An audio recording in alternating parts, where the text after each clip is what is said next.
Brazil excites one's soul, its beauty dazzling the beholder. The intensity of light and brilliance of color stirs the imagination. Brazil is known for its rich vegetation, vast landscape, and its stunningly beautiful mixed-race population. The beauty of its people is, well, simply breathtaking.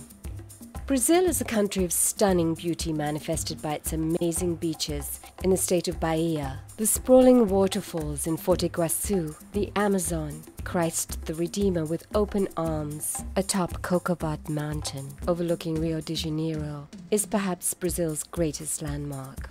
It is a country of wonderful contradictions. The world's fifth largest nation in physical size, exceeded only by Russia, China, the United States, and Canada.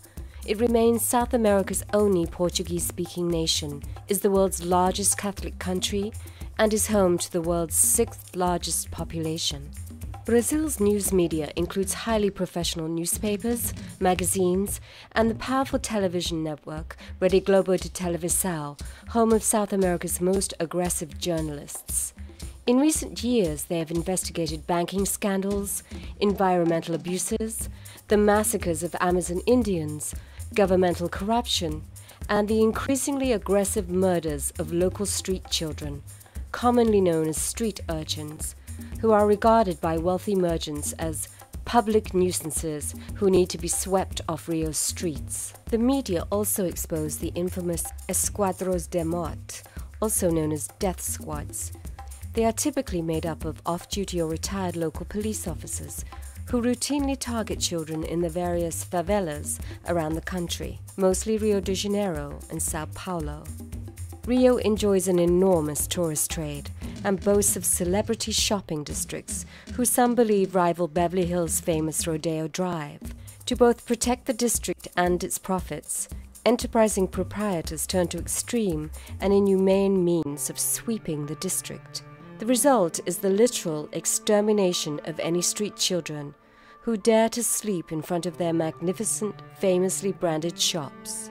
Shopkeepers have been known to hire off-duty local cops or former military-trained personnel to exterminate these unnamed and unwanted children. It is no surprise that this targeting simply generates more crimes of survival. A classic catch-22 situation. On a hot and stifling day in March 1997, innocent residents in the working-class sections of Sao Paulo and Rio de Janeiro were summarily shot, savagely beaten, and robbed by Brazil's uniformed military police, shocking the nation and causing profound soul-searching from within the nation's people and its government. This event in South America's most successful country was not surprising to many.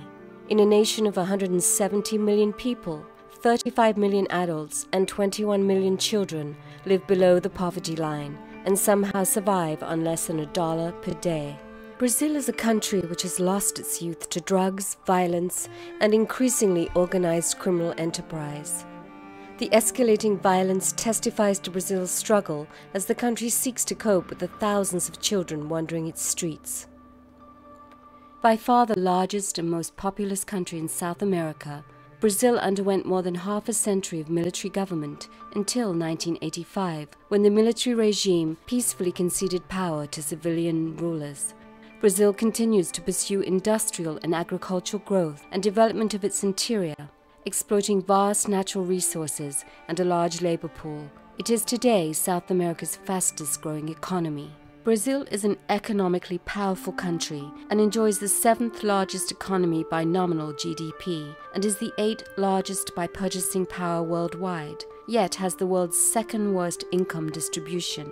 A controlling 10% of the population receives almost 50% of its income, while the poorest 10% receive less than 1% of this rich nation's income. This has resulted over the past 100 years in the birth of the notorious favelas in Brazil's most affluent urban communities. Facts. 40 bodies of persons described as unidentified is not alarmist. 40 children are buried each day in Rio de Janeiro. Although a lowball statistic, roughly 2 children are assassinated daily in Rio alone. These are victims of police and paramilitary hit squads. As one official admitted, every day street children are being murdered by the police.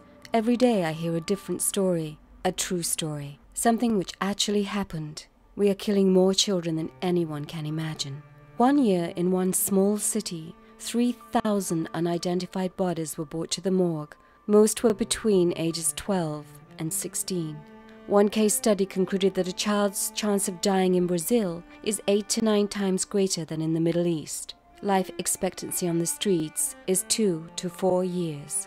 According to the government officials and aggressive media reporting, the extermination of street children continues unabated in the city of Rio de Janeiro and, frankly, throughout the land. The lesson learned from a few of Brazil's anti-administration politicians is that the arbitrary killings must be kept from public view. We have kids here at Hope who have death warrants on them. A father stole money from a drug lord. A mother didn't turn the money into her pimp. They don't just come in and kill the offender. They put out a death warrant on the entire family. We have kids whose pictures we cannot allow to appear on film, in any of our presentations, on any of our publications, on our website, because they're essentially being hidden out from people that would like to kill them. Much of the problem traces to the speed of the country's transition from rural to urban society, which quickly exhausted housing and public services such as water supply, sanitary facilities, healthcare, and education. Unable to cover even basic family needs, parents in shantytowns or favelas began sending their children into the streets to earn money. Others escaped abusive homes. We are told that 500,000 pre-adolescent girls are forced into prostitution every year. They may be pushed into that by a stepfather. It may happen as a result of a gang in the favela, or it may just be that the culture of the favela is such that the girl herself turns to that. And when you stop and you think about those kind of numbers, that is essentially one child every minute is becoming a prostitute. This is where the story of Philip Smith and Hope Unlimited begins. If we see a girl that's 12 years old, we assume that she's been pushed into prostitution. That's just the way the numbers are. We see them all the time. Virtually every child that we have here at Hope is a child that came out of some form of exploitation or abuse. One of the hidden problems that's not talked about a lot in Brazil is a problem of incest. We hear story after story, and usually it's a stepfather.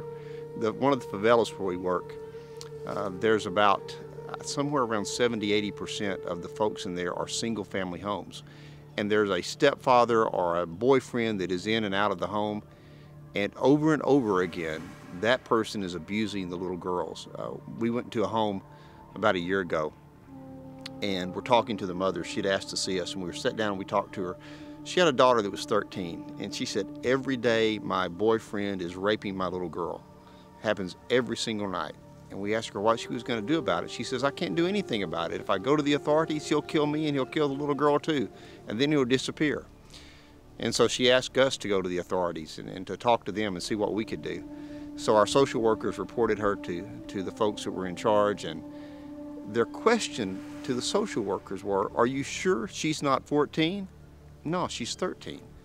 Well, what's the issue with being 14? If she's 14, it's no longer a crime. It's considered, even when it's forcible, if they're in the same home, it's still considered consensual once the child turns 14.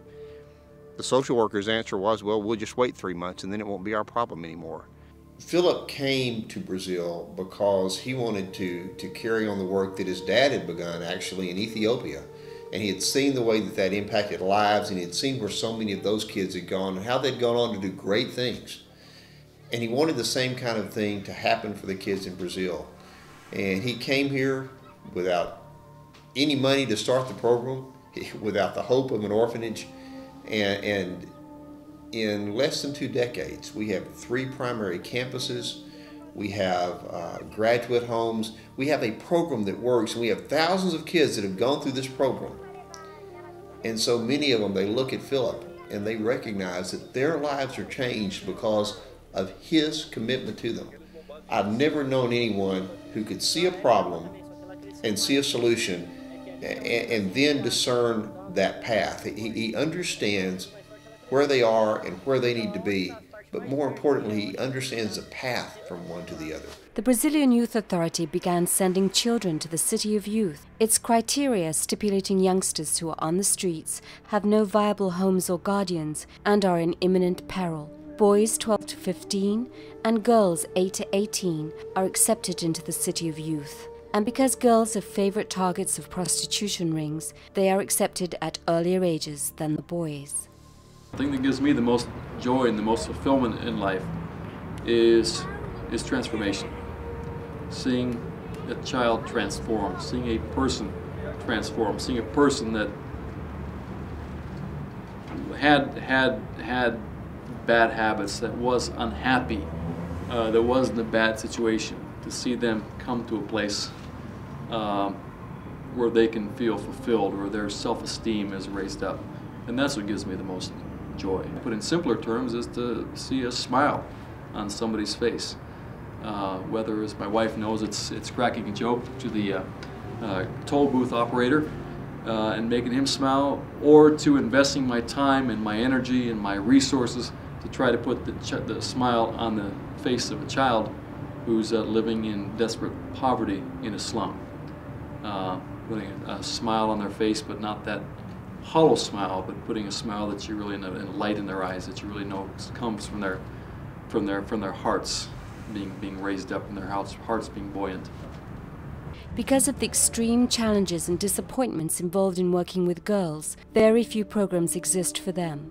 Most of the children who now live at the City of Youth had found the streets with hardship and death preferable to what they experience in their own homes. There's a system here that is absolutely broken, and we can't take care of all the kids, but there are some kids that we can really have an impact in their lives.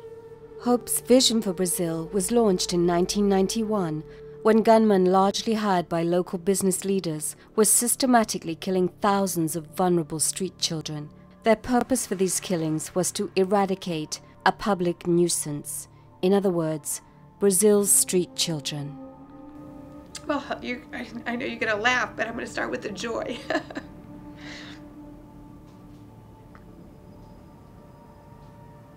I think the best moment in my life at this point was seeing 2 of our kids graduate from college. That was incredible for us, to think that these kids that we were hoping that they'd get an 8th grade education, and to see them this year graduate from college, one of them straight A's, robotic engineering, you know, and both firm in the church, loving the Lord. That was an amazing moment for us. And they're both doing, and there's a long line behind them. When Diana, our first graduate, graduated from the program and she went back, the girls said to her, "What's it like? Are you hungry? Are you eating?" I mean, they just had no vision for what the possibility would be. And I think that even though this first generation that is now graduating and making their mark, they had it the hardest, but now the other kids are going to have examples of what the possibilities for them are, and that's really exciting.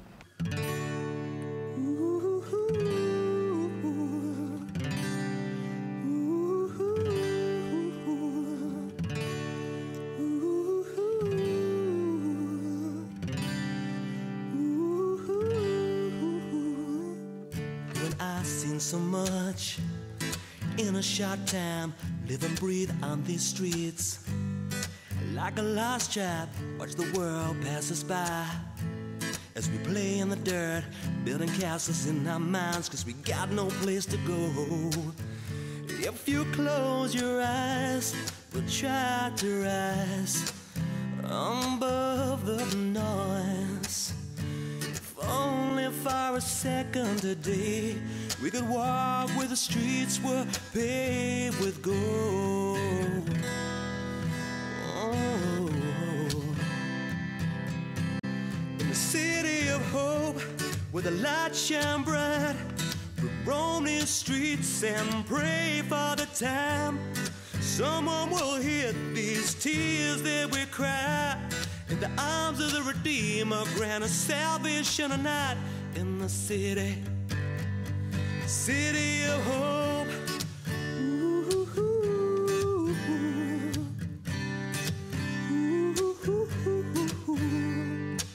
These barricades we call home tell no lies. Every day may be our last. Under barbed wire skies, live on faith, hope, and the dreams of change. Cries alive where the bullets fly through the tin shack alleyways. I saw a picture on a wall of a brother standing tall, crying never surrender. And though my hope disappears, unlike these skies and these fears, I pray we'll make it out of here alive. Ooh. City of hope, where the light shine bright.